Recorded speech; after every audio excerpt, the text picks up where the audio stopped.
a number of, a great number of, a large number of, a huge number of, এগুলো যদি কোনো সেন্টেন্সের subject হয় তাহলে এদের সাথে প্রোনাউন হিসেবে ট্যাগে দেয় হয়। আর দি যদি থাকে, the number of, the great number of, the small number of, the huge number of, the big number of, the যদি থাকে তাহলে তার পরিবর্তে ইট হবে প্রোনাউনে। যেমন আ নাম্বার অফ প্লুরাল, এক্ষেত্রে কি হয়, এক্ষেত্রে দে হবে প্রোনাউন হিসেবে। আর দি যদি থাকে, দি নাম্বার অফ, তাহলে এক্ষেত্রে প্রোনাউনে ইট হবে। ঠিক আছে, মনে থাকবে। আ number of students join the class, past indefinite আছে, আ নাম্বার অফ আছে, তাহলে প্লুরাল দে হবে, তাহলে ডিডেন্ট দে।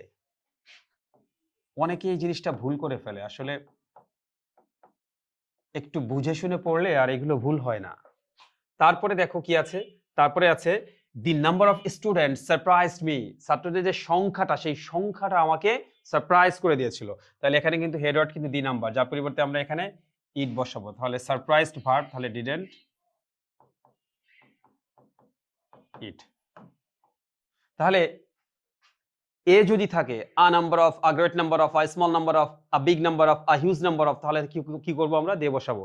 আর দি যদি থাকে, the number of, the great number of, the small number of, the huge number of, তাহলে কিন্তু আমরা কি করব, ইট বসাবো প্রোনাউন। মনে থাকবে?